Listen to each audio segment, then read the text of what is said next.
The greatest empire the world had ever built is quietly dying from the inside. Not from invasion, not from military defeat, from something far more mundane and far more devastating. The currency is being destroyed by the people who print it. Two men walk through the forum on the same morning. The first is a Roman senator, educated, credentialed, powerful. His wealth is held in denarii, in government bonds, in the institutional promise of the empire that made him. He believes in Rome the way men believe in mathematics, permanent, self-evident, beyond question. The second man is a Syrian grain merchant named Arabus, who has been trading along the eastern Mediterranean since the reign of Caracalla. He does not believe in Rome the way the senator does. He has watched 4 emperors assassinated in 6 years.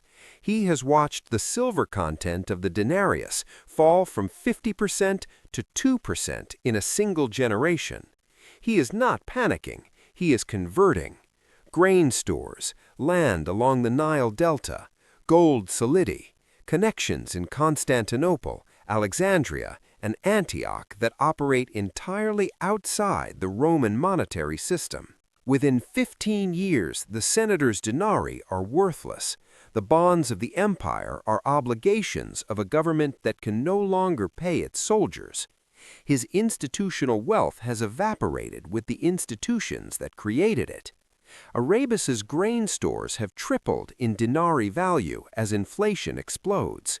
His land produces food regardless of what currency is dying. His gold has preserved every unit of purchasing power he placed into it. His trading network operates in multiple currencies across multiple jurisdictions, insulated from the failure of any single monetary system.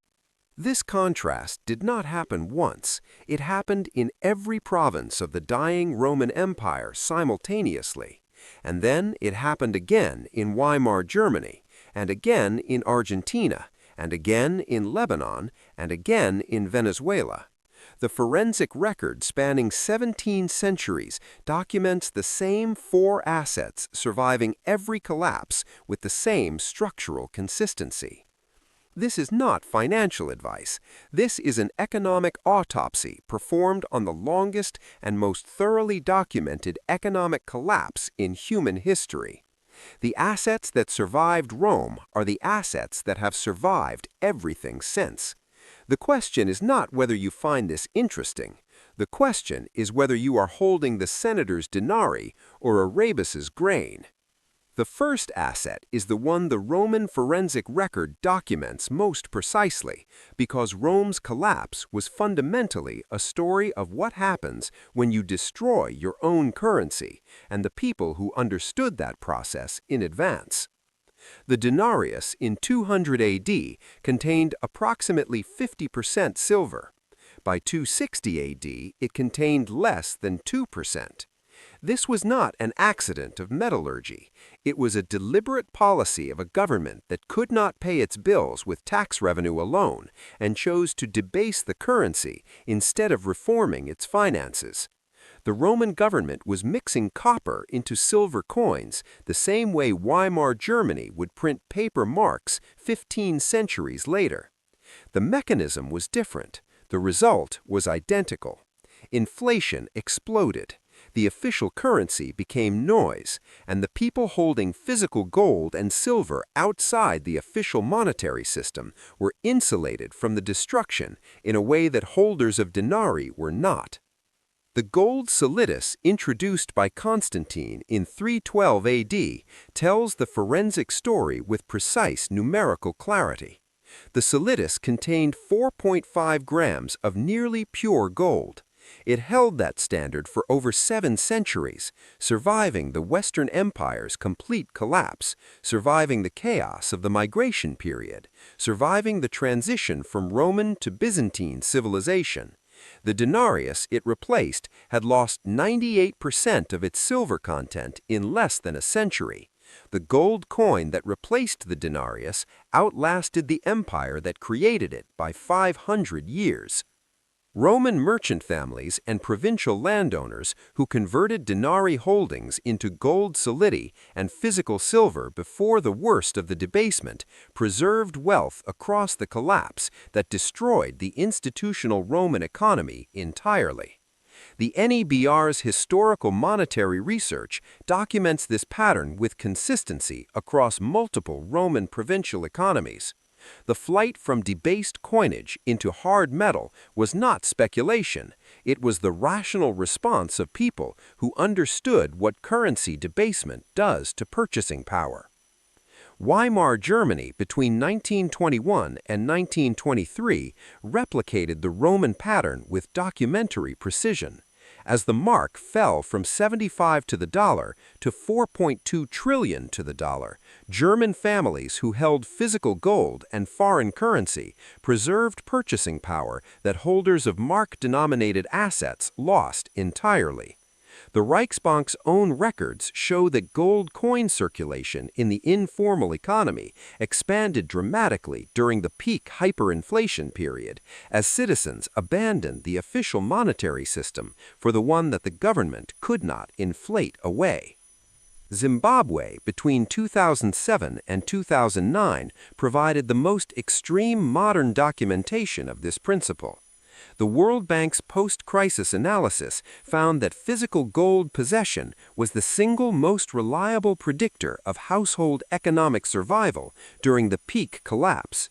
Families with even small quantities of physical gold maintained purchasing power that families relying entirely on Zimbabwe dollar holdings lost completely and permanently.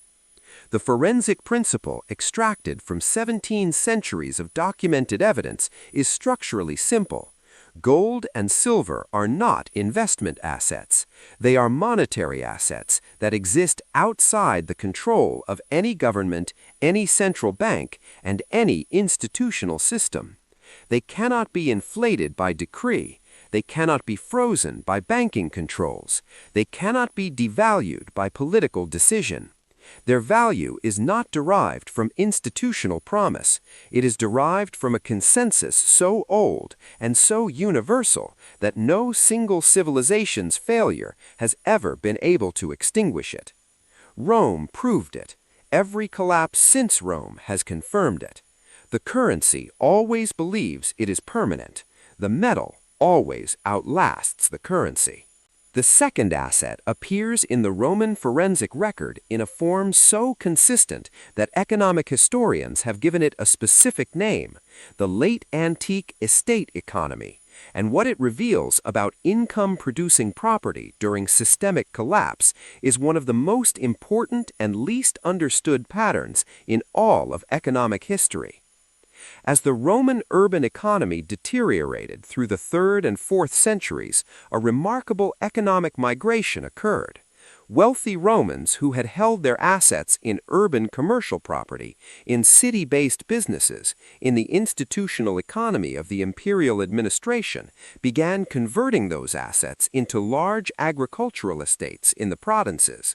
These estates, called latifundia, were not speculative investments. They were income-producing operations that generated food, agricultural products, and rental income from tenant farmers operating entirely outside the collapsing urban monetary economy.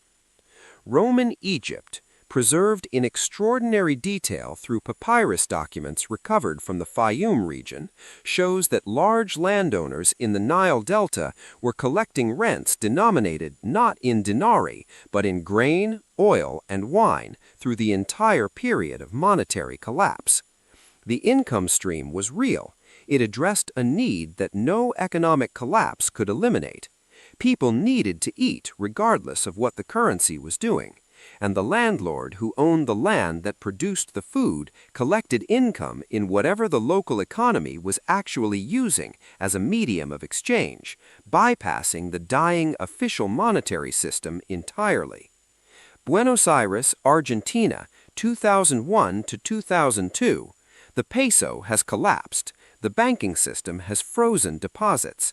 Middle-class Argentine families who held their wealth in peso-denominated savings accounts are watching it evaporate.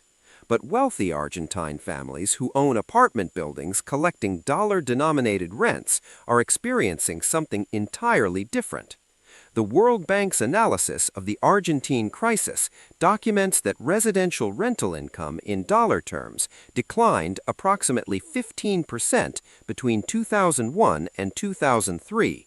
Peso savings accounts lost 67% of their dollar value in the same period. The income-producing property was not a perfect store of value. It was categorically superior to every institutional alternative available to Argentine savers at that moment. John D. Rockefeller's behavior during the Great Depression demonstrates the same principle at the highest level of documented American economic history. While bank stocks were losing 90% of their value and industrial companies were failing at thousands per month, Rockefeller began